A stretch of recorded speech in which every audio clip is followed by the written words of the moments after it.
All right, please, Mahmoud, kindly unmute and let's hear from you. Good morning, everyone. Good morning, sir. Thank you very much. In the last week, we discussed about the project environment, where the influences, what influences the project were categorized into two: the enterprise environmental factor and the organizational process assets. Although we said we also have some additional effects on the project, which may include the system factor also. Apart from that, we also discussed about the project phase, and then you were able to differentiate between the project phase and the milestone, where we said a milestone is like a verifiable deliverable or end result of a phase. We also discussed about the life cycle of a project, where we talk about the four types of the life cycle: iterative, adaptive, iterative, incremental, and hybrid life cycle of the project. In addition to that, we discussed about the phase states, where you define what it means, and also define the definition of work performance data, work performance information, and the last one you also mentioned was the work performance report. In the end, towards the end of the class, we discussed about the required documents when you are bidding for a contract. For instance, what are the required documents? We're talking about the RFI, the RFP, and the RFP. So I think that's what I can. All right, thank you so much. Thank you so much, sir, for that recap from your end. Okay, please, can anyone add to what Mahmoud had given us already? Is anyone who would like to add? We had two topics yesterday. We had two topics last week. We had project environment and we had project management foundation. Okay. Okay. So from the chat room, Professor Tai was saying last week we considered the foundation for project management. Key terminologies were defined, and we went ahead to look at project environment. Okay. Thank you so much. Now, I would like us to do something very simple. Can we all pick out a terminology that you've learned or that you learned from last week's class, whether it was in lecture 1 or in lecture 2? Can anyone pick up any terminology that he got in project management class and then define it for us? Everyone will be involved, except you didn't attend last week's course, you will be exempted. Or if you attended, kindly pick a particular terminology and then define it for us.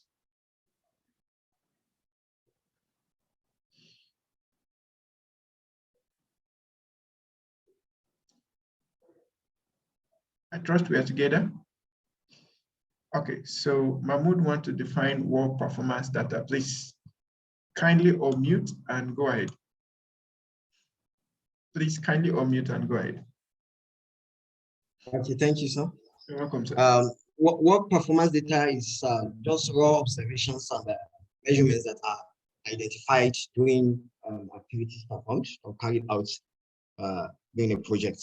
However, this data has not been analyzed and nothing has been carried out for them. They are just raw data that can be used for analysis. Okay, thank you so much, sir. So that's work performance data, the raw information gathered from project execution activities. So it has not been analyzed and cannot be represented and thus cannot be used to make project decisions. Thank you so much. Sincere appreciation.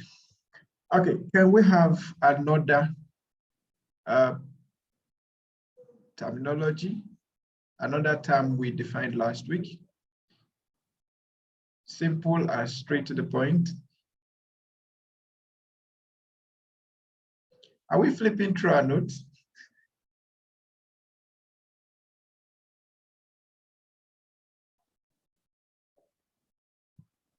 Okay, we are waiting for the next person.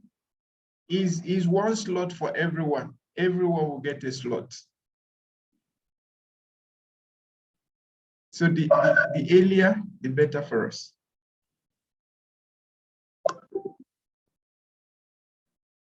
Can we be fast about it so that we can move on very fast? Just define any key term you got from last week section. Okay. All right, Mrs. Aki, kindly unmute and go ahead. Good morning. Hello, good morning. Good morning. I got about phase gate, okay, which talks about the end of a phase in a project. And depending on the type of work or industry that you're having that phase gate in, it refers to a review or an exit of that phase that you've completed in the project. So that's what I got, as it is a new terminology. I've never heard that before, phase gate. Thank you. Thank you so much. Can someone help us with another name for phase gate? So if you answer that, you may not need to define any other thing again. Can someone else help us? What's another name for phase gate? No, Mr. Mahmoud, you've been answering a whole lot, so let's give others a chance. So we are giving this as a bonus question. If you're able to give us another name for a phase gate, then we will not ask you to define any other thing. Another name for phase gate. Okay, Professor Taiwo said adaptive. If you agree with him, somebody type 11. If you agree with him, if you don't agree with him, type 00. If you agree with Professor Taiwo that phase gate can also be called adaptive, type 11, else type 00. So someone is typing 00.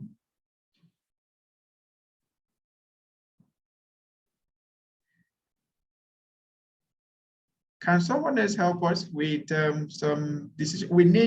We need data that we can use to justify this information now that Prof gave us. Phase gate, what is another name for phase gate? Prof said adaptive. If you agree with him, type 11. If you disagree, you type 00. If you agree partially, not fully, you can type 01. Okay, so 2 people said 00. Okay, so what is another name for phase gate? What is another name for phase gate? What is another name for phase gate?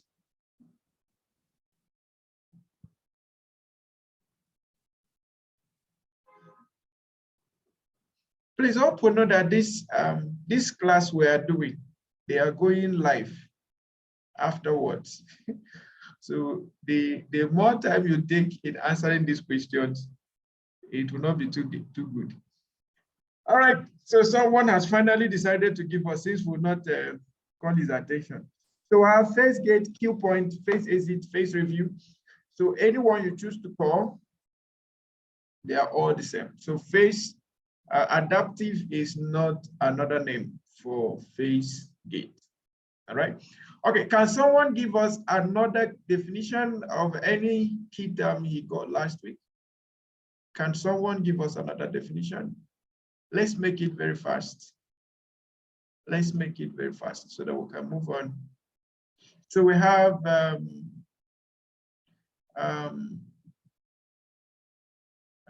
Pastor Taiwo to give us a definition. We have Professor Taiwo and Pastor Taiwo. So we need two of you to give us at least one key term definition from last week, and then we'll proceed. Some people are having network challenges, so they are being thrown in and out of the class.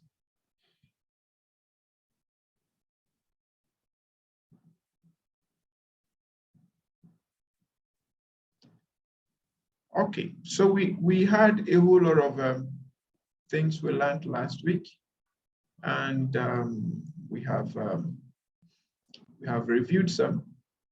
Please, I would sincerely recommend everyone, even if you don't have all the time to go through the study materials, at least within the week, you can replay the videos or just download from YouTube, get the audio, and then replay it over and over again.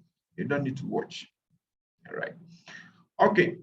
Now, on Sunday, we went through, or we started with project environment, and we did not conclude on the objectives that were listed. So we said by the end of the class or the session, we'll be able to define basic terms associated with project environment, then list the enterprise environmental factors involved in any given project, and then elaborate on organizational process assets, and then create stakeholders list, and then discuss on influences on projects. So we were able to deal with 1, 2, 3, 4, or 1, 2, 3. So we were not able to deal with the stakeholders list and then discussing the other influences on project. Okay. Okay. So before we proceed, can we have, please, I want to confirm that you can see my screen. Please, if you can see my screen very bright on section objectives, please kindly type 11. If you cannot, please type 00. If you can see my screen on section objectives, type 11. If you cannot, please type 00. Let me be sure that my screen is being seen. Please, if you can see my screen, all right, thank you. So someone is typing 11, another one is typing 00. So the best thing is for me to share the screen.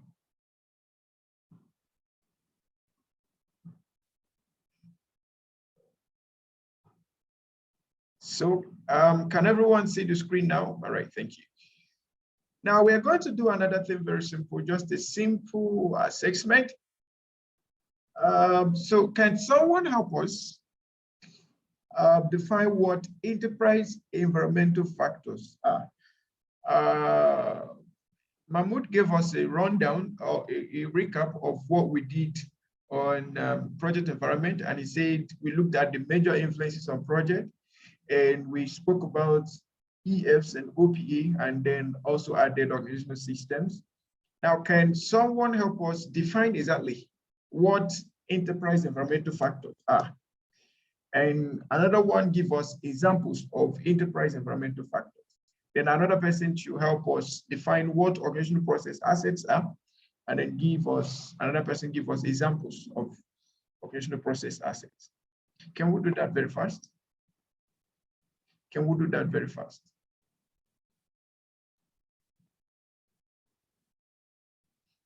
Can we do that very fast?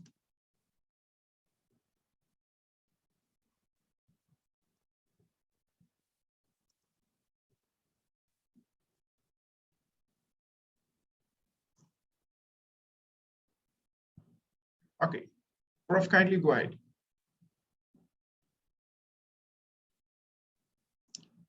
Professor Taiwo, if you can hear me, kindly unmute and go ahead. Okay, thank you, sir. Good morning, sir. Environmental factors, enterprise environmental factors are factors surrounding the project that majorly they are external, and the environmental factor too can still be internal, which has to do with the organization. They are factors that can affect the success or the outcome of the project. And that could be policy, government policy, that could be as a result of the environment, it could be natural occurrence, weather, or what have you. So these are environmental factors, and which must be put into consideration by the time you're analyzing and preparing to handle a project. Okay, thank you. Thank you so much, sir. So from your definition, they are factors that can be internal or external, but majorly external, that affect projects. And I want us to remember that enterprise environmental factors majorly and most often are outside of the control of the project team. And he gave example, government policies, natural environment, environmental factors, and others. Can someone give us at least 2 more examples of enterprise environmental factors? Those factors that are outside of the control, majorly outside of the control of the project team. but can affect projects terribly.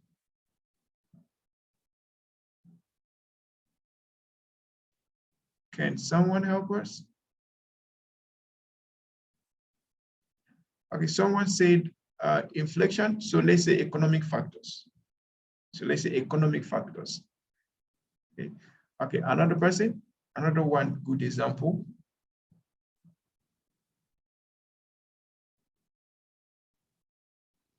Another good example before we proceed to OPAs.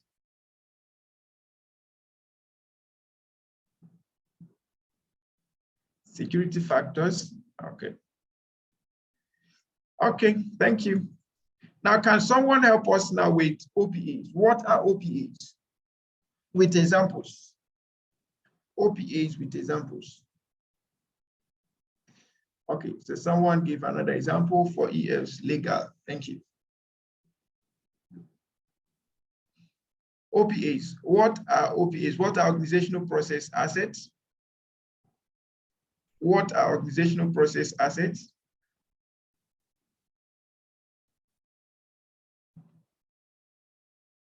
Can someone help us? All right. Please go ahead, sir. Good morning. Okay, good morning. Good morning, sir. Yeah, from my own view, I think OPA is strengths and weaknesses that are inherent in the organization of the project firm, and could include things like the organizational psychology, organizational culture, customer service, basically organizational strengths and weaknesses. Okay, thank you so much, sir. All right. OPAs, the factors within the performing organization, which determines their strengths and capabilities towards ensuring the success of the project. From the examples given, we have organizational cultures, organizational structures, organizational styles, organizational policies, and what have you. Thank you so much. So quickly, just to get us to complete this particular set of objectives that we have here, we are going to quickly look at stakeholders and then look at other influences on projects. Remember, we said primarily we have the OPAs and the EFs, but we also have organizational systems. And then we have other things within the environment that can also affect the project, and among which are the stakeholders. So quickly, we will look at stakeholders, and then we'll look at how to develop stakeholders list or stakeholders register. Okay, and primarily, how do you analyze and then manage stakeholders? And then from there, we'll look at organizational systems generally. How does organizational systems affect projects?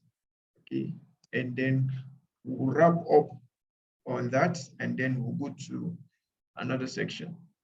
Now, quickly, can someone help us? In your own view, who are stakeholders?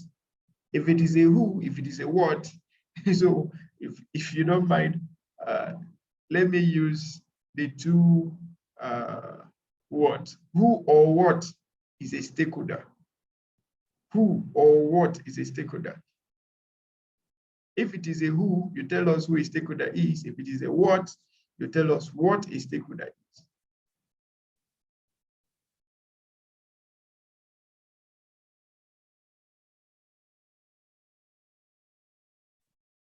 Okay, I trust we are together. Who is a stakeholder? I know one of the most used words, especially for those of us in the consulting or project world, is stakeholders. So who is a stakeholder, or what is a stakeholder? Let's make it very brief, snappy.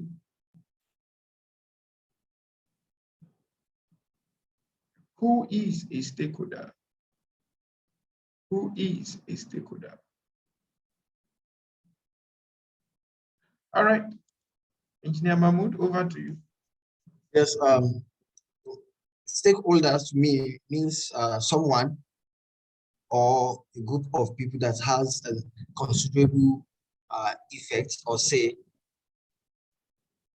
in an organization. They are stakeholders, such as your clients, for instance, or even your shareholders. Okay, so those that have considerable impact on a project organization. Thank you so much. So example, customers, employers, as the case may be. Thank you for that. Now from the chat room, we have from Professor Taiwo, he said stakeholders are all that have influence on the project. From Mr. Abraham, he said a stakeholder is any person or group of persons that can influence the project directly or indirectly and expects to enjoy benefits of the project or has vested interest in the project. This one is a legal definition of stakeholder. Oh my God. All right, thank you so much for all of the contributions. Now, when you look at the screen, who can you see there as project stakeholders? Just mention one or two of the people you see there as a stakeholder. You could use the chat room to do that. So who do you see there as a stakeholder? And what do you think will be their effect on the project? Okay, so someone said project manager. Thank you. Good morning, everyone. You're welcome. That's part of the stakeholders. So can we have another one? Employees, thank you. Can we have another one? Can we have another stakeholder? From what you are looking at on the screen, can we make it very fast? Who are the stakeholders that we have? We have contractors. All right, thank you. We have end users. Thank you. Okay, quickly, let's discuss this a little bit before we proceed. Suppliers, thank you. Now, for any of these people you mentioned, can we quickly discuss, for everyone you spoke about, I'm going to leave the unmute thing open, so whenever you need to talk, just unmute and go ahead. Okay, so just go ahead, unmute, tell us the effect of any of these persons or group of persons that have been mentioned to any project. What would be the effect of any person you mentioned?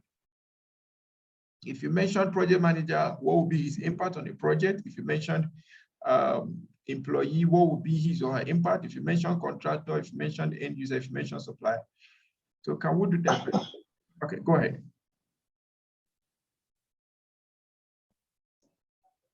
Good morning. Okay, go ahead.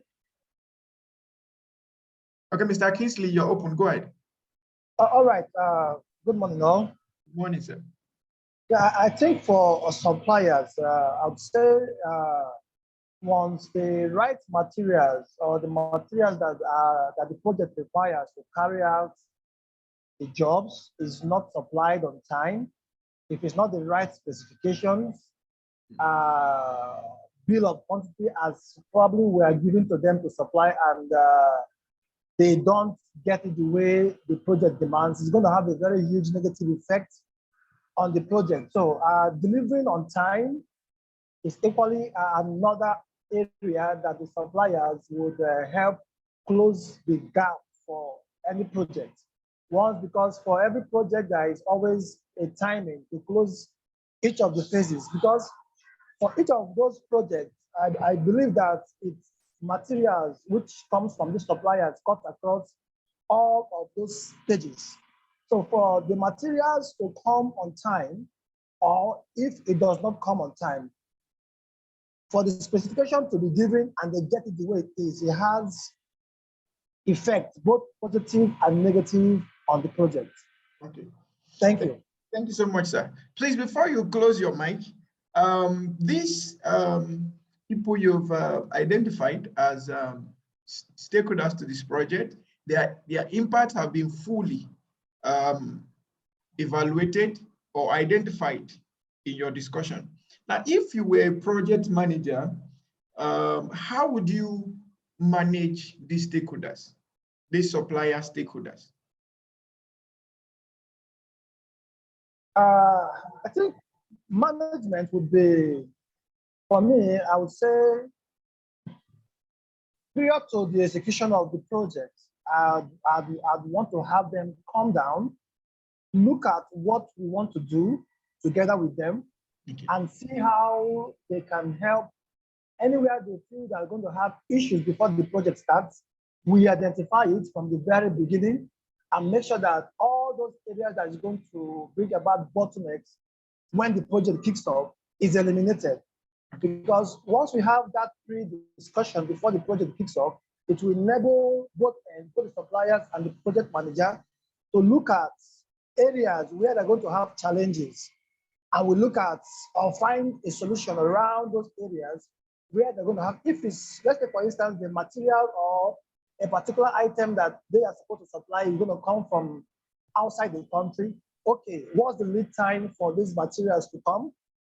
How long will it take for us to get it? So we as a project manager, will find a way around these materials that they're going to supply to be built within or in the project execution plan.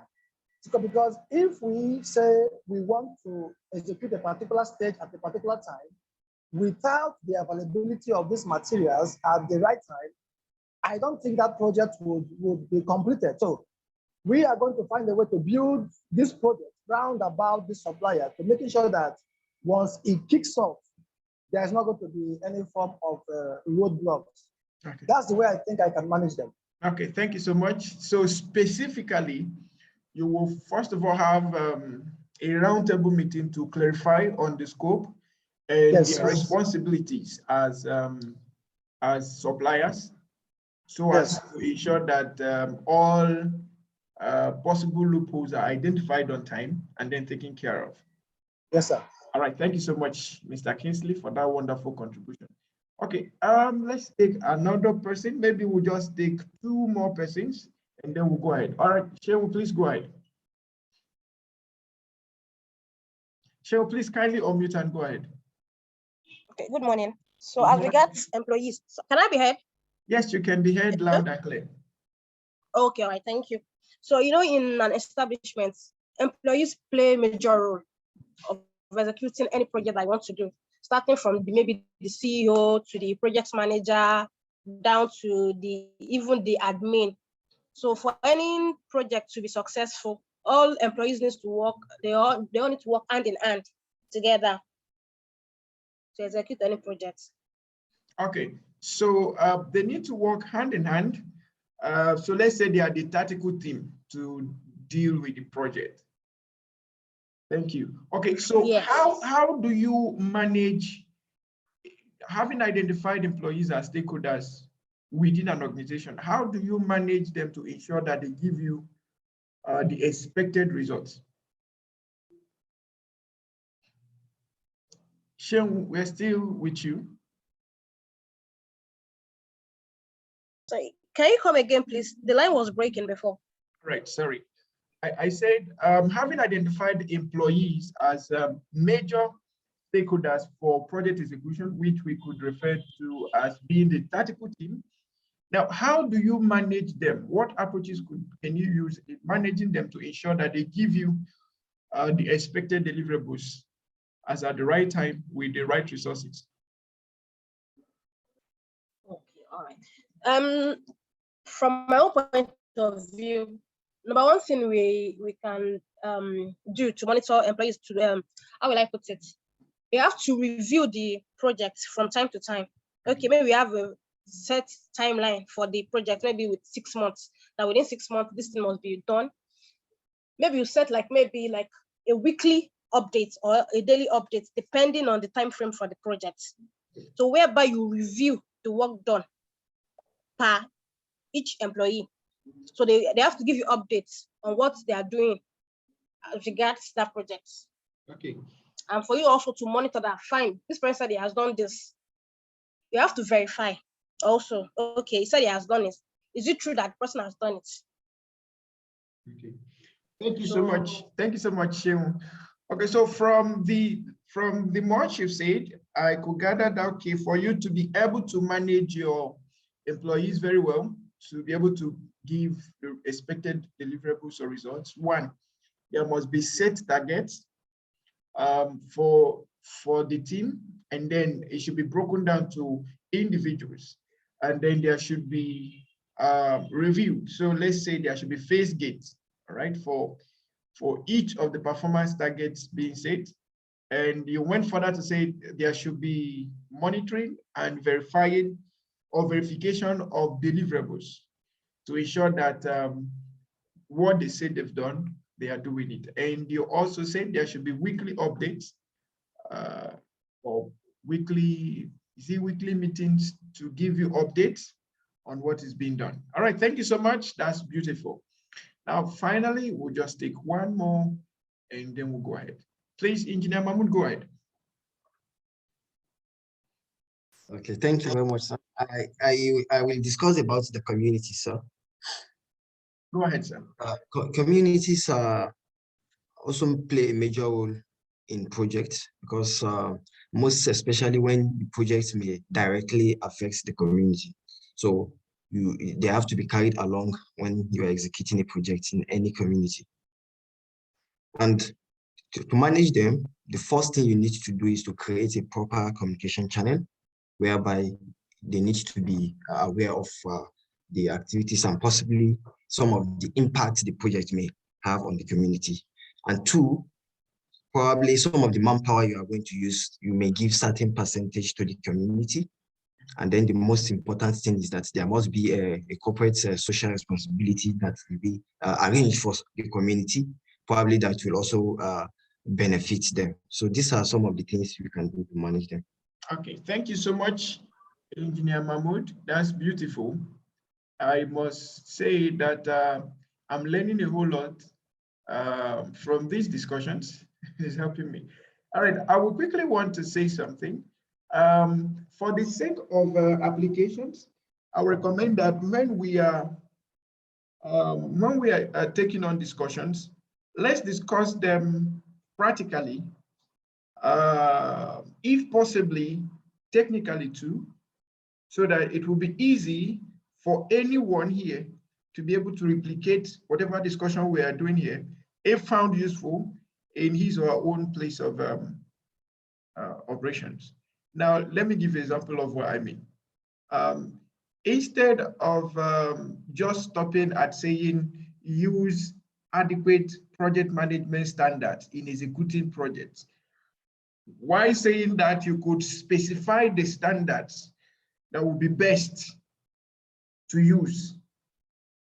So let's assume I want to talk about community and I say develop adequate communication channels for the community. I could say, okay, there should be need for having village meetings or town hall meetings. Okay, and that would be better off practically and technically. It will bring us home. All right, thank you. Now, quickly, let's see what our screen is showing. I trust you could still see my screen. Please, if you could see my screen, rolling up, kindly confirm with 11. If you can't, please kindly confirm with 00. Okay, thank you so much. Now, project stakeholders, individuals and organizations who are actively involved in the project or whose interest may be positively or negatively affected as a result of project execution or successful project completion. Just like Mr. Abraham put it in his definition, he said, those people also have, they may be people who have some benefits to generate from or to generate within the project or entitlement of benefits to the project. Okay. Now, all of these people we see here, they are all stakeholders in a way, and they have some have major impacts on projects, some have moderate impacts on projects, some have minor impacts on projects. But one thing I would like us to know is that every impact, every anticipated impact on projects should be taken seriously, okay, and dealt with prior to becoming a major obstacle the project. Remember, there's a saying that says that it's only little drops that make an ocean. So instead of us to wait for when they become an ocean to deal with them, it's good we identify all stakeholders. Remember also that when dealing with stakeholders, you don't just identify stakeholders at top levels only. So if you take, for instance, what we have on the screen, you will see that we have, first you have those immediate people around the project. Then you see the other people that might not be directly involved in the project, but they are also affected by the project. And if you keep expanding it, you see much more. So when you are doing stakeholder analysis or stakeholder identification, as the case may be, you have to ensure that you draw your trade up to the last person that will have any effect on the project. No matter how insignificant that effect may be, it's better off identified, analyzed, and then your analysis tells you that this person has an insignificant effect than to assume that the person doesn't really have effect and then you overlook the person.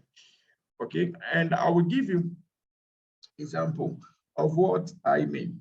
I had a project that I was supervising, and in that project, they needed to drill a borehole. Okay, they needed to drill a borehole. And then we had this hydro engineer who came to do the hydrological survey on the land. And after the whole survey, we now stood there and we were just listening. And the man was giving typical scenarios of what had happened or experiences he had had.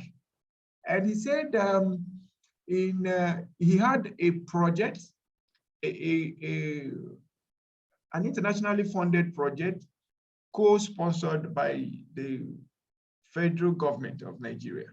And then this project was to hold in Kogi State. Kogi State, yes, Kogi State. Now I said in this particular local government, or in Kogi as a state generally, he has done several projects for the government there. But this particular local government and this particular village, that was his first time of going there to carry out a hydrological project. Now, on getting there, the normal thing is to engage the community or the town hall meeting, and then they have their issues sorted, and then everything goes fine. And then they go on drilling and then mounting everything that needs to be mounted and having water for them. On this particular occasion, he said they've done everything that needed to be done. And then went on, but on this case, they didn't really have a total community engagement meeting. They only had top level engagement meeting with their kings, their chiefs, and maybe the youth leaders and all of that.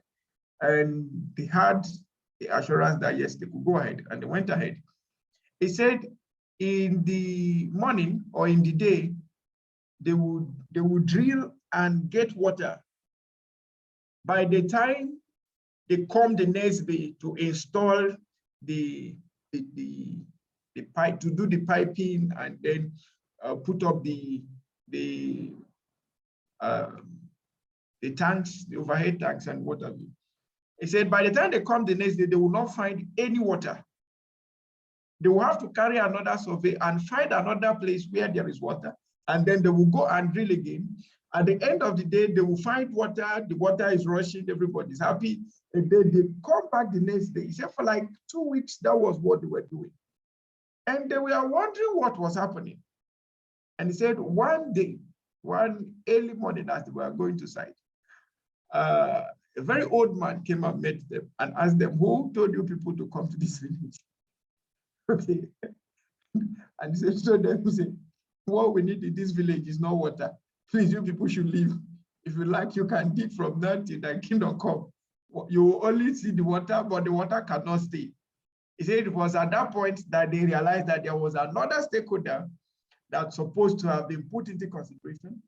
But because of the whole drama and everything, and with the assurance that the old man gave them that you can never, we will not even allow you. So just carry yourself and leave here. So they had to leave that project. That project, they left that project abandoned. Okay. So that could be a simple example of having some stakeholders who might think might be highly insignificant, but they actually have a very great role to play in the project. Remember, EEFs, enterprise environmental factors, they are factors that could be beyond your control. And sometimes we look at the social cultural part of this stakeholders engagement. And if we want to materialize or give some added flesh to the social cultural aspect, we could then begin to look at the social religious aspect. Okay, we could begin to look at the social religious aspects of the project. Some times ago, when I still used to work in the telecom space, so I used to work with a firm, or I worked with some firms that were into telecom service, telecom maintenance, telecom mask maintenance, installations, constructions, and all of that. Now, this particular project was to be done in as far as Maiduguri, Borno State. I don't know if there is anyone here from Borno that may confirm some of this information. Now, I was assisting the project manager who was to implement the project, supervise the project implementation. Now, he had gone ahead of me to Maiduguri to get this project done. In this particular local government and in this particular village, he said he got to a point that there was no, you can't use car anymore. You only have to use motorbike, and then they use the machine, and they were passing through different kinds of bushes. Okay, different kinds of bushes with different manner of colorations and what have you. He said there was a particular bush specifically that they passed that he saw people, the whole place was masked with red and white clothing. And then these people had white, all these white powders on them. And then they were looking, they had spiritual looks. Okay, let me use that word, spiritual looks. He said that environment got him so afraid, but the bike man was running with ease. But he, after passing that environment, he knew for sure that if he had to take all these processes to come and install a mask, then he was not going to come there. And of the truth, that project was never conducted. Why? Because not that the stakeholders were engaged anyway, but at this point, the project manager was not even ready to engage those kind of stakeholders. Yes, they were identified, but at the same time, the project manager felt like that would be life-threatening to go on such a project. So we need to pay attention to identifying stakeholders at all levels. That's the gist of all of the story I'm giving you. We need to identify stakeholders at all levels, no matter the project you're doing, whether it is an empowerment project, whether it is a sensitization project, whether it's a construction project, a political project, an event-based project, whatever project you're doing, an educational project, a home-based project, just make sure that you identify stakeholders at the list. Now, I will give us another example and then we'll proceed. How many of us have ever heard of a scenario where someone needed to marry someone, but father had given approval, son had given approval, father had given approval, mother had given approval, but this person somehow had a child before or had children before, and the children said, no, you will not marry this person. And then that was the end of the discussion. Have you ever heard of such stories before? Whether you've seen, experience or not, have you ever heard of such stories before? If you've heard of such stories before, type 11 in the chat room. Maybe if you've not, type 00. Okay, so someone has said. Now, Someone can say, but these are children. Yes, they are children, but as for that particular project, they are major stakeholders and need to be put into consideration. Okay, they need to be put into consideration. All right, now let's quickly proceed. Now for stakeholders, we have, principally we have the internal stakeholders and we have the external stakeholders. Every project must have internal and external stakeholders. Now for the internal stakeholders, obviously by the word internal, we mean that these are stakeholders within the project organization, okay, within the project team, the project organization, all right? So examples, we have the organization's management, portfolio or program manager, project sponsor, internal customer or client. That's the business or the businesses or department. And then we have project team, the project manager or lead of another group within the organization, and then others as the case may be. Then for the external, we have the government agencies or departments, local communities in and around the project area, external customers or clients, end users, suppliers and vendors, contractors and subcontractors, media and press in some cases. Okay, so these are some of the projects that we have. Now, it will be very important that if you are taking on a political-based project or a permanent-based project, constituency-based project, like, obviously the media and press will be a major advantage to you. Okay, there will be a major advantage to you. All right. Last year's our last year induction program, membership induction program and conference. The only media we ever came by was we used the radio and we used newspaper, right? That was the two media that we used, media and the press. Now, on the day of the event, on the day of the induction, we had a 3 days program where we had 2 days for the workshop, and then the third day was for the induction. Now, on the third day, we saw different kinds of media people come around, different television stations come around, and different newspapers, different radio stations come around. And when I was called upon as the program director, and they say that some media people are here and they would like to speak with you, the first thing that came to my mind was, but we never sent any mail or gave anybody any appointment to be here. But at the same time, we understood something. Most of the people that came for the induction, they were somehow top profile individuals within the organization. So for the fact that maybe they would have announced within the organization that, yes, we are going for so workshop or induction and the like, the public press and media decided to pay a visit. We had NTA, we had Arise TV, and several others that came out. We had over 9 of them.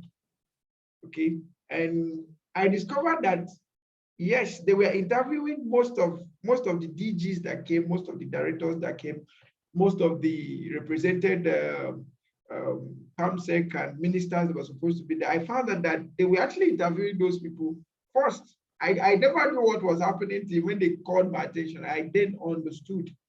So what does that mean? That simply means that the next time we are going to have our induction, we need to communicate with these people on time. We don't need to wait for our will I say, the inductees to inform them, but we need to inform them ourselves, having known that, yes, these people are also part of the whole project. Where they came, we didn't factor them as part of the project in the project budget, but by the time they came and they did what they did, and we found out this is also good for the whole project. We also had to manage our reserve so that it could go around with them. So project stakeholders should be identified. If you don't really want to incur unnecessary costs, you don't really want to incur unnecessary contingencies, and you don't want your project going up and down, then you must make sure that project stakeholders are identified at all levels, right? Now, the stakeholder management process. I would like to remind us again that we have 5 process groups in project management. We have the project initiation or the project conceptualization, where we sit down to come up with a project idea and then define what the project is really about.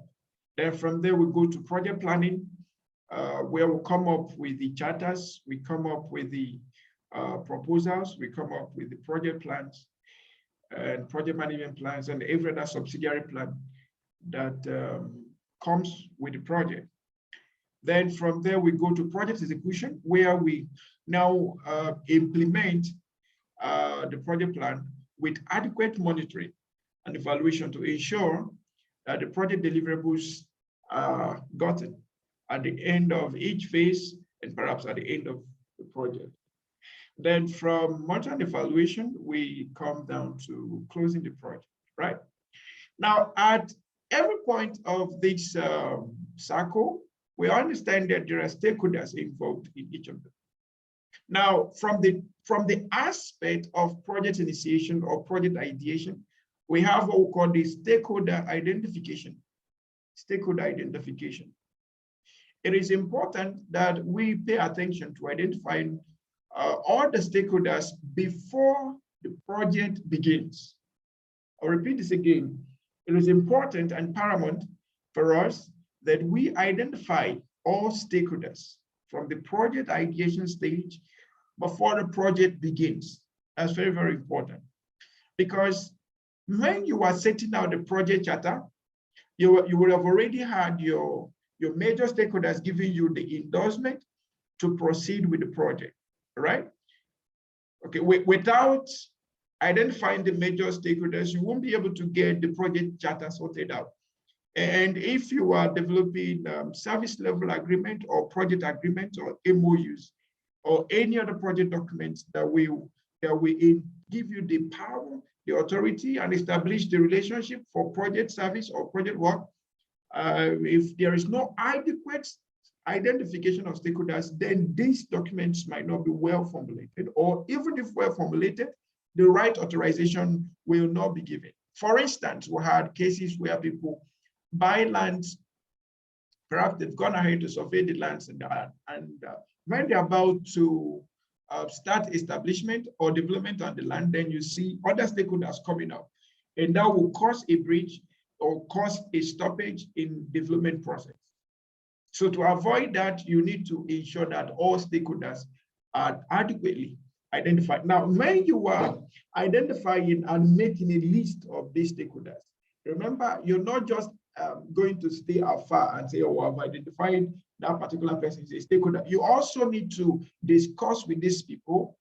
Okay, you need to have conversations with these people so that you will be able, please, I will need you to know this. As part of the identification process, you should be able to discuss with them, converse with them, as to be able to know their interests, to know their expectations, the expected benefits from the project. You should be able to know, right? And then as you are done with making that list of stakeholders and their expected interest, then you can analyze this project.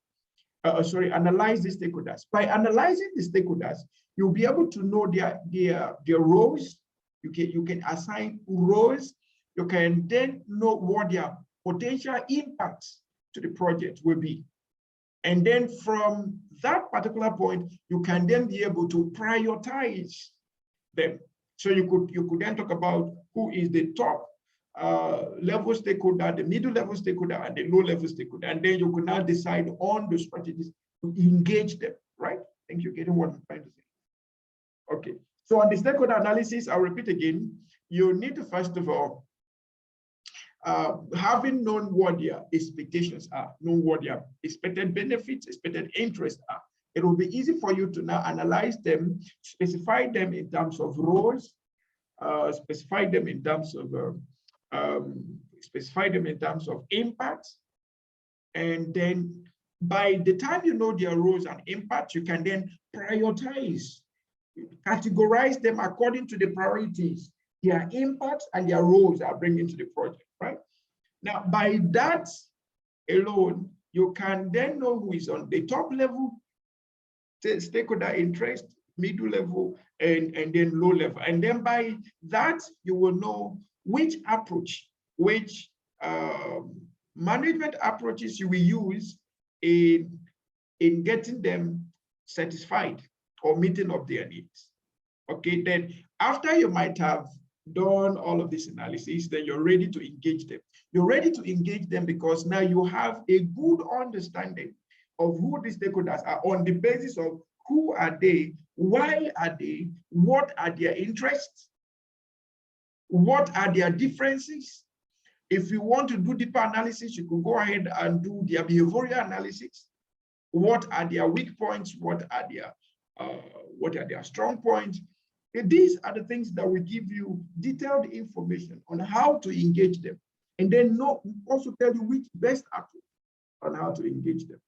It's not every stakeholder that you wake up and pick your phone and call and then you pick and he will answer you. Okay, you should be able to know, okay, oh, based on this person's kind of schedule, I cannot call him by this time. I can only send him a text message.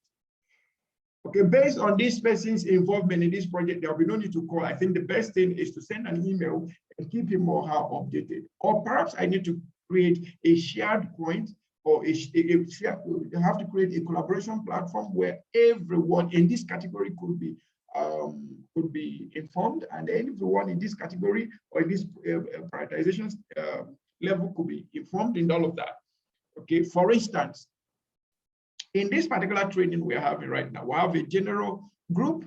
First of all, we have a general database for everyone who ever registered for this course. And then from there, we created a WhatsApp group to make the communication easier too.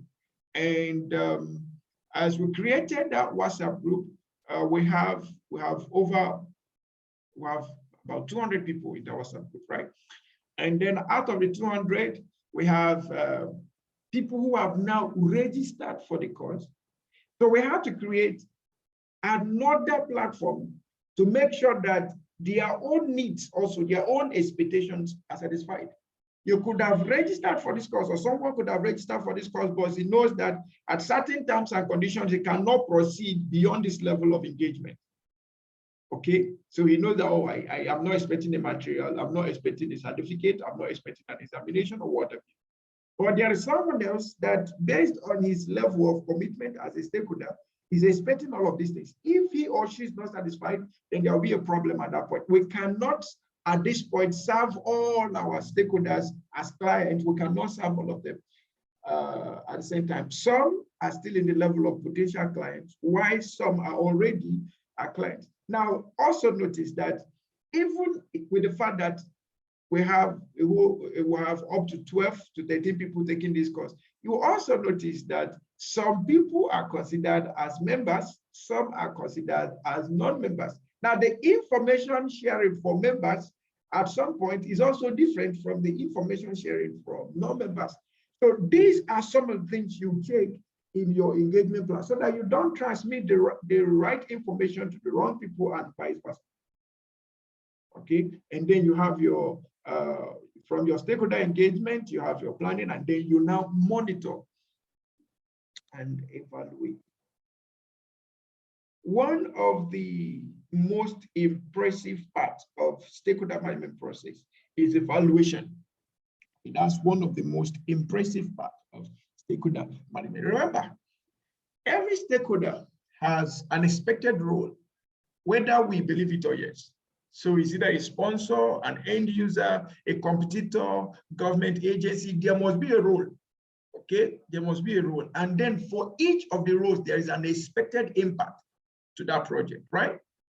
Okay, and then for each of the impacts, they could be positive or they could be negative. And you have taken your time to analyze these expected things to come up with anticipated risk that each of these stakeholders are possibly going to come up with, and then you have to put up mitigations.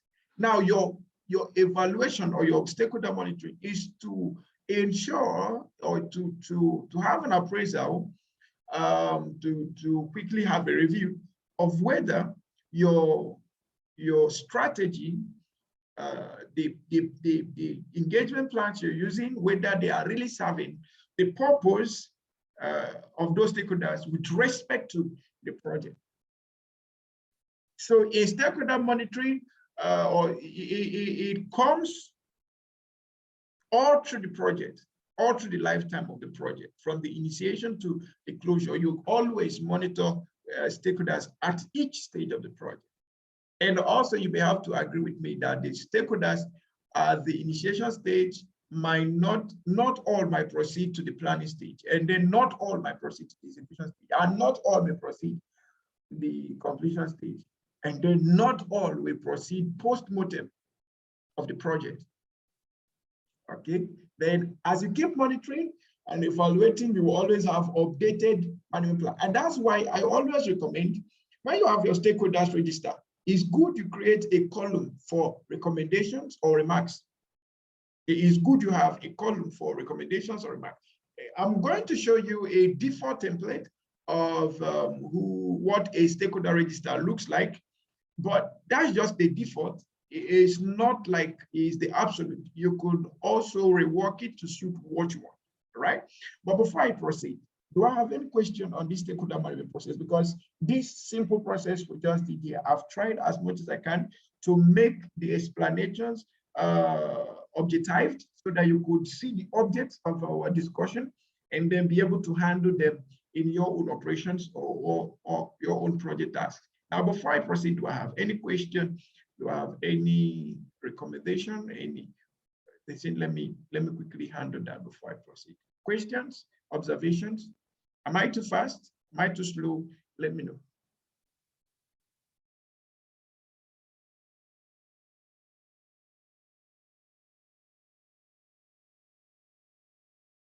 Okay, please kindly unmute and go ahead, Enid.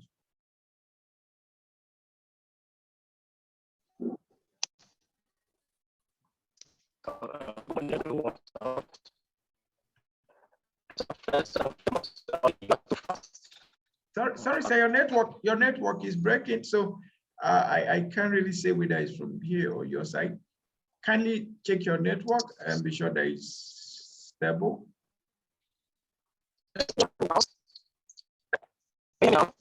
All right, sir, please, I recommend you use the chat room.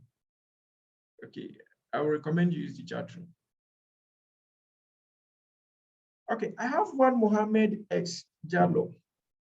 So Mohammed S. Jallo, your name is not in our list. So we may have to remove you from this class. You are, at this point, not part of the stakeholders needed at this level. So Mohammed S. Jallo, we may have to remove you from this, except your name, your name is somehow in the list, but you're using another person's name. Then at the same time, we'll have to remove you so that you use your right name. Okay. All right. So Mohammed Jallo, do you have something to say, or we should just go ahead and remove you? I will give you 5 minutes. Okay, from Mahmoud Mohammed, he said, is there any person that should be involved in managing stakeholders apart from project manager? Yeah, of course. Of course, project stakeholders, project stakeholders, they are just like your customers in the bank, or customers, let me say customers, doesn't necessarily to be in the bank. So when you look at customers management, it's everybody's responsibility. It's not just the project manager. It's the duty of the project manager to now educate, sensitize his team on how to manage the stakeholders per time, how to communicate with the stakeholders per time. The project manager cannot be with all the stakeholders at all the time, but the project team will possibly be at most time, have a larger portion of the time with the project stakeholders. So everybody is involved in managing stakeholders. Everybody is involved in managing stakeholders. Okay. Do I have any other question? Engineer Mahmoud, does that make sense to you? Okay, so someone is asking what's the difference between a project manager and a contractor and a functional manager. All right, thank you so much. Mr. Sunday. Can someone please help Mr. Sunday out? He's asking the question, what's the difference project manager, contractor, and functional manager? Can someone please help him out?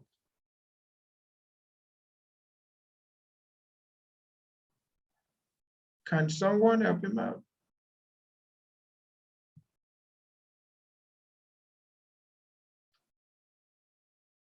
Any support?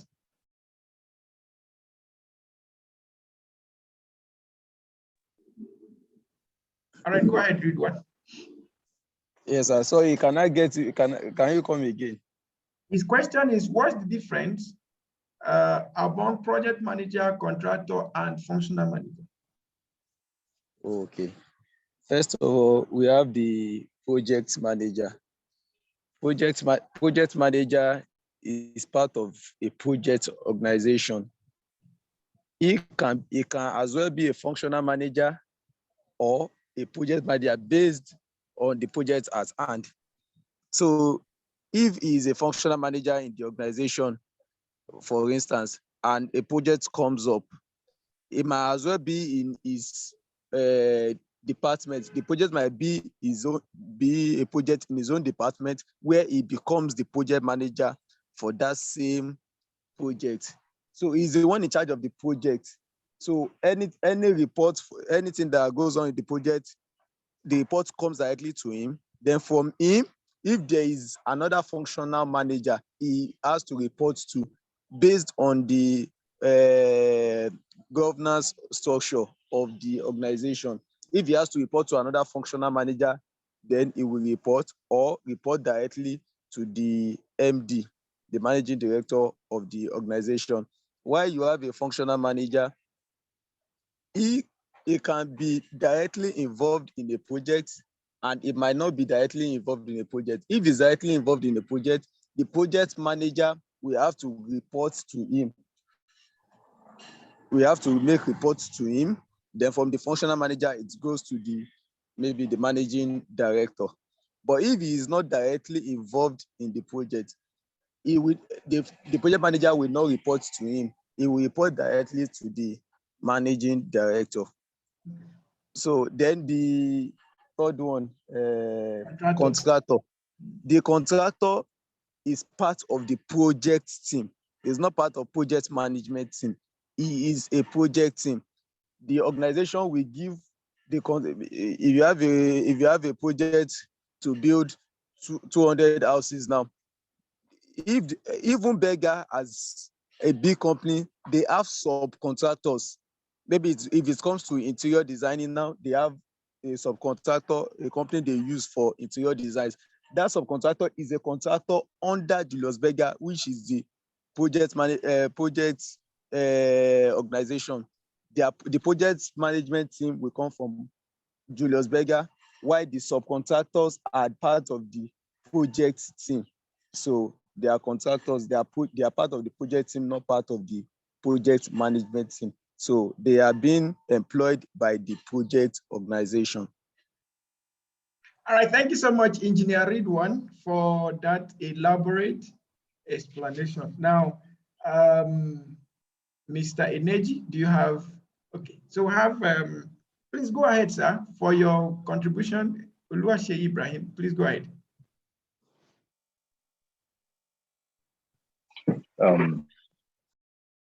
Thank you very much. You're welcome. Doctor. The project manager in my...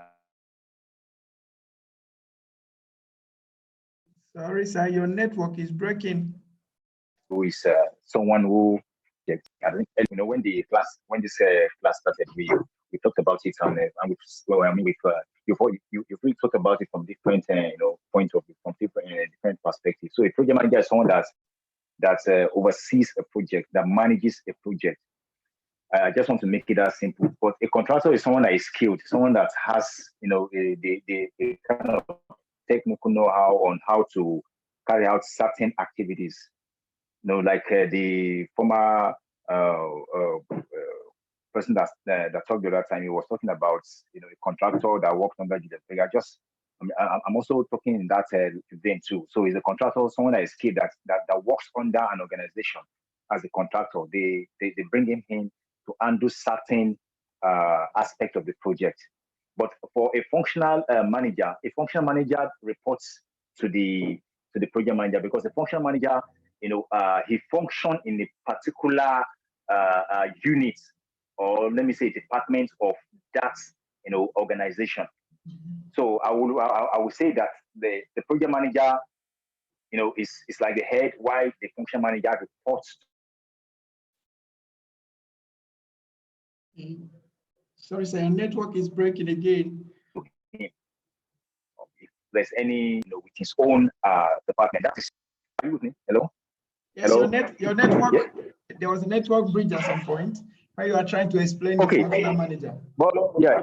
But can you hear me now? Yes, we can hear you. Yes. So what I'm saying is the function manager is also is someone that manages a department or like a unit under that organization. So he reports directly or indirectly to the project manager, but the project manager oversees the whole project. So that's function manager. Thank you very much. Thank you so much, Mr. Oluwase Ibrahim, for that wonderful contribution. So I think everything has been made quite clearer, but however, let me just summarize all they've said. A project manager is responsible for project coordination and project supervision. So he sees to it that the project plan is completed and the deliverable is gotten. That's the project manager. The functional manager is within the project management team. That's the project organization within their management team, just like Olua said, and like Ridwan said. That person is inside the project, so he might be responsible for a department. Example of a functional manager is head of marketing, head of operations, director of finance, dependent on what the organizational framework, structural framework calls it. Now that person is within the organization, and that project is done under his department. Okay. Now the contractor, the key word there is contract, which simply means to do on my behalf, an agreement to do on my behalf. All right. There is a course we are going to be taking very soon. I will really encourage everyone in project management class to take that course. It's procurement and supply chain management. But inside it will not deal with contract management. And I will want every one of us here to specifically be available in that class. We are going to make it completely free course. However, at the end of the class, if you now wish to pay for certificate, you can go ahead. But we will make it a completely free course from beginning to the end. It's a 5 to 10 weeks course. So whenever we start, just be ready. Now, why I'm saying this is that we will have all the time to talk about contract management in that particular course. I didn't want to put this on record, this particular explanation, but I've already recorded it. Now, you don't need to be a technical person to be a contractor. Contractor simply means I am giving you this to do on my behalf. It is now your responsibility to go, and if you have the technical competence, the capacity to do it, why not? If you don't, it is left for you to go and find the competent people that will do it on our behalf or on your behalf so that you can give us our deliverable. Let me give you an instance. For instance, in Nigeria, you don't need to be an engineer or let's say civil engineer to get contracts in civil engineering, civil works in Nigeria. All you need to demonstrate is that you have the capacity and you have the capacity to organize the team. Perhaps you have the necessary licenses via your team to deliver this. Okay, so a contractor is simply someone on an agreement to perform an assigned work, either directly through his own technical expertise or indirectly through the team he has. Okay, and also remember, as part of the expectations, our own expectations from you attending this course is that by the end of this course, on practical basis, you should be able to carry out projects, contract functions, and procurement functions as well.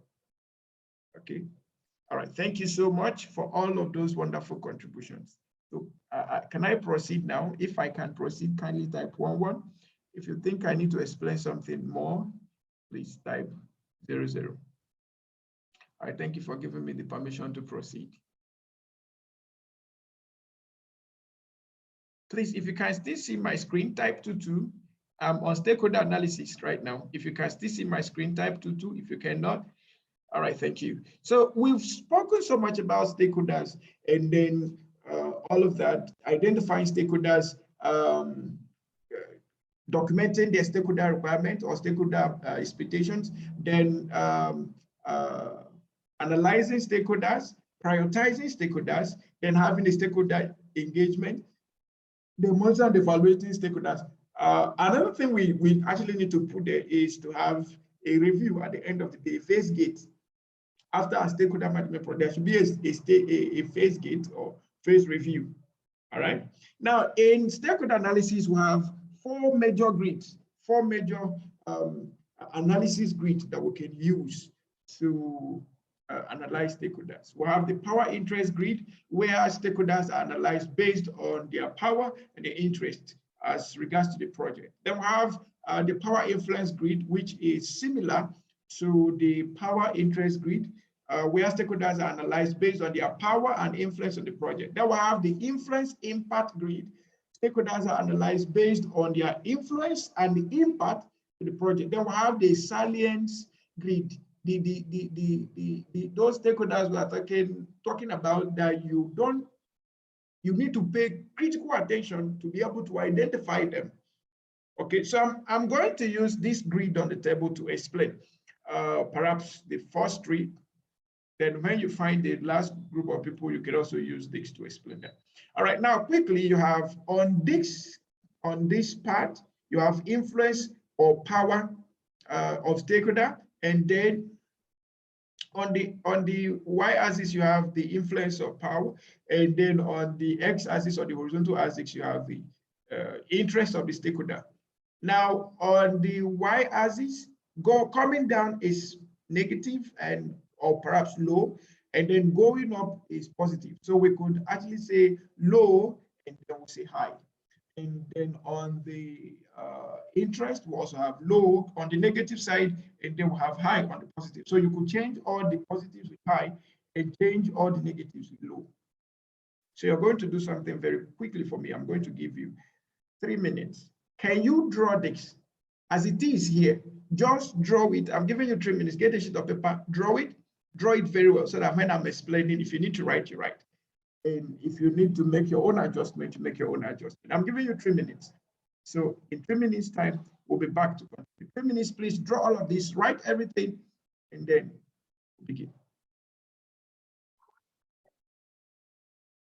Okay, so now let's quickly review this. I'm expecting that at all the negatives or the minus, you have your low, and at all the positives, you have your high. So for power or influence, evaluating power influence versus interest, at this particular place, you see low priority. What this simply means is that we have stakeholders in this category that are low interest and low power stakeholders.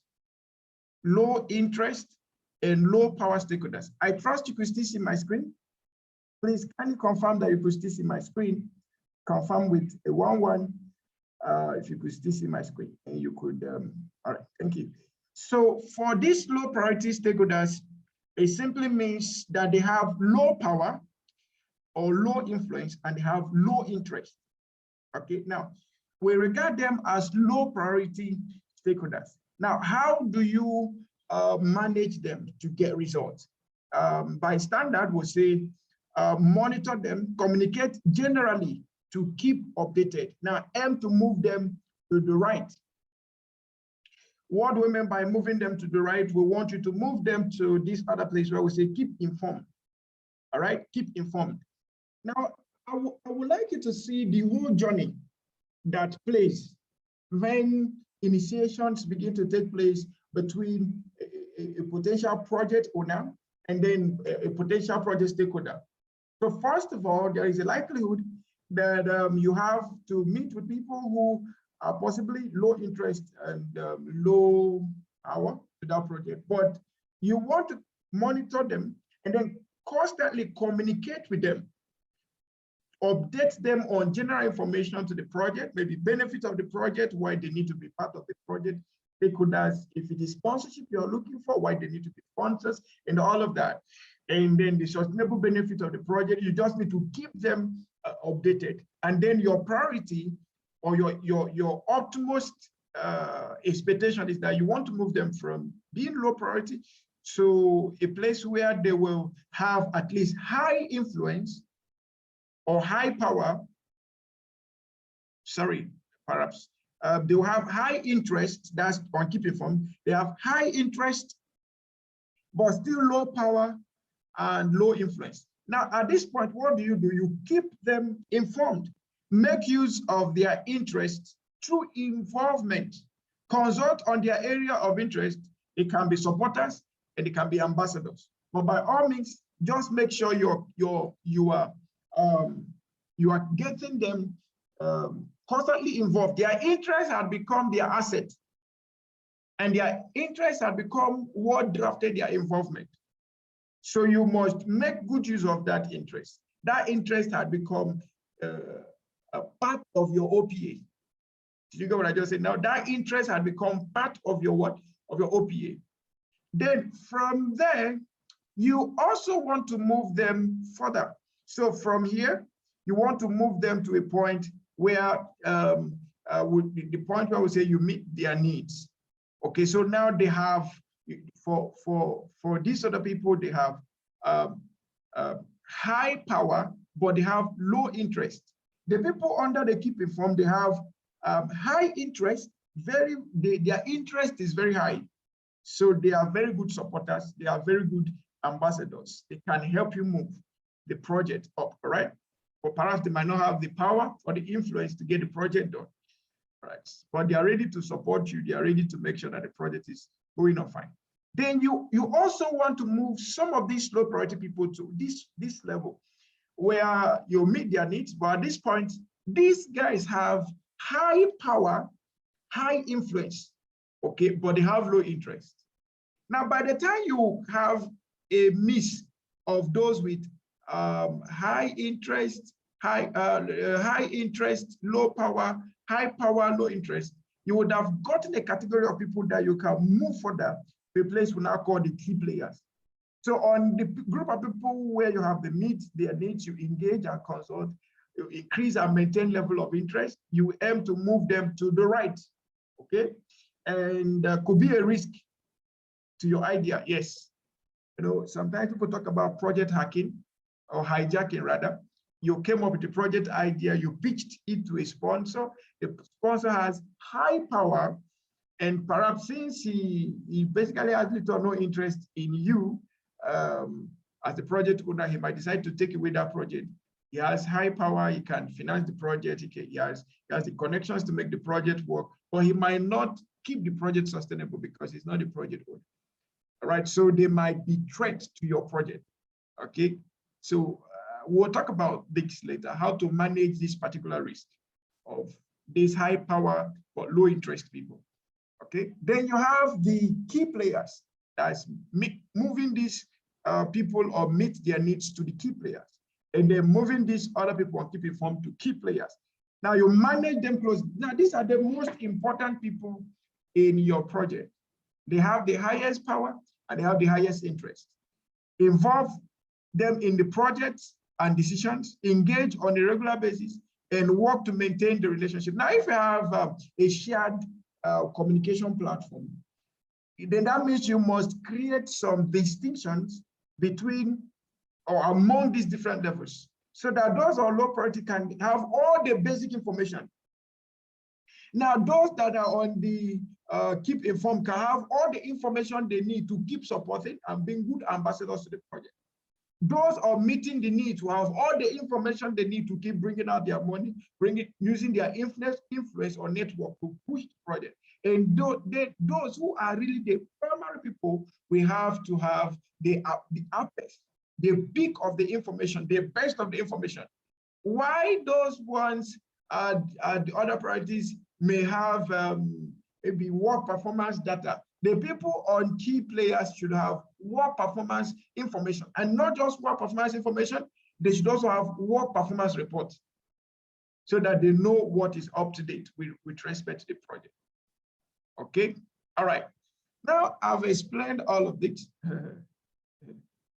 Now I will allow you to ask me questions, make your own commendations, and what have you. Any question for me? Is there something you think I need to explain further? Please feel free to ask me. If you understood this chart very well, this is a simple chart. We call it a grid. It's a simple stakeholder analysis grid. Now, if you understood it very well, please, on the simile, this one I'm not going to ask you to type on. We're going to do something different. So if you're using a phone, at the base of your device, you see the simile whatsoever. So you could give us a thumbs up. You give us a thumbs up like this. Give us a thumbs up. All right. So let's do something different. So I have 2 thumbs up. All right. So thank you so much. Now, if you did not really get it, you can. Okay, someone is giving us beautiful thumbs up like Boza. Okay, thank you. We are trying something different. Okay, now, if there's anyone that didn't really understand this, you see, these are the things we do on daily basis. Okay, some people, as I'm talking to you right now, are frustrated with some of their beautiful project ideas because they've not been able to manage their project stakeholders very well.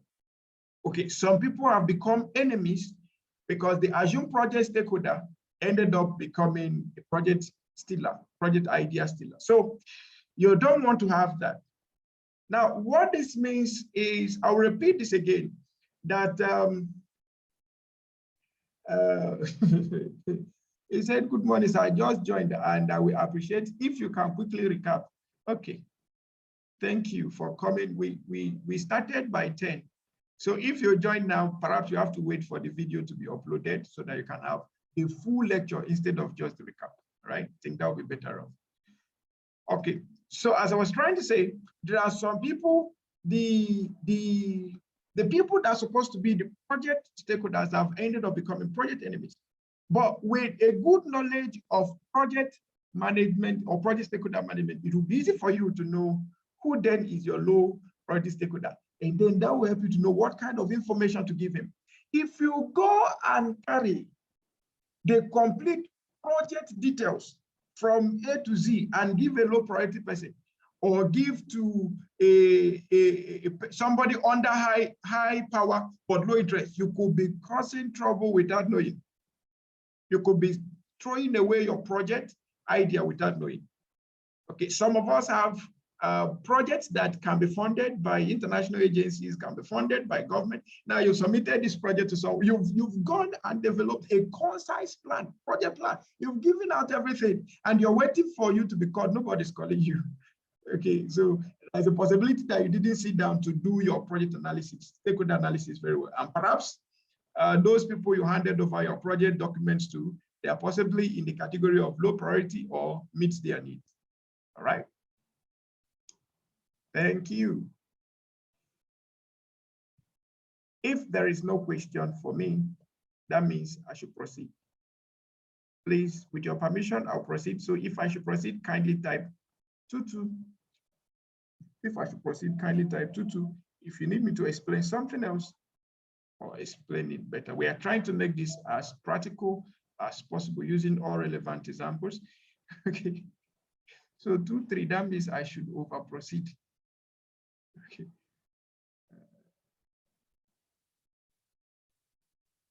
All right, thank you so much. We'll soon go on break, but before we go on break, now this is a stakeholder register. This is a stakeholder register. This is a stakeholder register. This is a sample. Like I said, this is just a default register. It does not really mean that your own must just stop at this. Okay, if you, I made a recommendation that maybe after the strategy, you add something else like recommendations or reviews or remarks. Why you need that is that for any time you have a contact with this stakeholder, you quickly want to have a report of what happened. So you may want to quickly put on that date and then write something about that particular meeting with that particular stakeholder. You could quickly review. If the expectations are changed, you could quickly put up on the remark section. If you think the roles have started changing, if you think the impact, or perhaps you think there is something about the stakeholder that you're not really understanding, you could put that and then KIV it so that you can easily review what that is all about. Okay. And then at the bottom part of your schedule is always good. You have maybe general recommendations, okay, general recommendation, or you have footnote on how this project stakeholder was selected, how the project stakeholders were selected, how their needs are being met, and all of that. You could put a footnote on that. Okay, if you think there are changes happening, you could also come up with those general changes, notices, and then put them there. Remember, this stakeholder register will end up forming part of your report, project or work performance report. All right, remember, stakeholder monitoring is from A to Z of the project. So obviously, as you're implementing the project, you are reviewing the impact of stakeholders as well. So this will obviously form part of your project report. Okay, all right. Do I have any question here? Do I have any question? Okay, when looking at this information here, what do you think can be added extra? What if you were to be a project manager and then you are doing your stakeholder register? What else can you possibly add? And if there is something you think you possibly remove, what do you think you possibly remove if you were to be the stakeholder? Sorry, if you were to be the project manager. Someone said, I need clarification on expectation. Is it stakeholder's expectation or project manager's expectation? Okay, so there are two expectations here. But on the stakeholders register, we are having the stakeholders expectation. If their expectations are benefits, we'll write it there. If their stakeholders are interest, we'll write it there. Whatever be their expectation, we draft it. Because what we are managing here, with respect to the stakeholders, we are managing their expectations and or interest and or expected benefits. Those are the things we are managing. At the same time, on the back end, the project manager also has his own expectation. He is expecting that, okay, if I should be able to meet the expectations of the stakeholder, we should be able to work through this project with ease, without conflict, and we will not have need for any razzmatazz. Okay, so that's the project manager's expectation. But that is a general expectation he has for all of the stakeholders. But for each of the stakeholders, he is to capture each of their expectations, each of their expectations. Okay, so someone is suggesting that if he is to be the project manager, he will possibly add date and time, maybe the date and time when this stakeholder register was developed. Thank you so much. This is very, very key. Now, if you're adding date and time, that means for any time you have a review on the project, then it's also good you put last date reviewed, last date / time reviewed, so that we'll know the most updated stakeholder register. Okay. All right. So thank you. So someone is seconding that. He said date and time is highly necessary. From Engineer Mahmoud say another field that can be included is their level of impact. Okay. So whether it is low, medium, or high. All right, so that is also wonderful. Okay, like I stated earlier, you could have stakeholders you could schedule as top, medium, or low. So in that same vein, what you simply mean by top, middle, or low can also be assumed as high, moderate, and low. So if you want to identify those impacts on qualitative basis, then you could have high to have a figure, or to have a definition. Then you have low, you have medium. Thank you so much. Is there any other one you would like to add? Please remember that everything you're doing with this is to ensure that the report you're presenting is well understood by the other project stakeholders involved.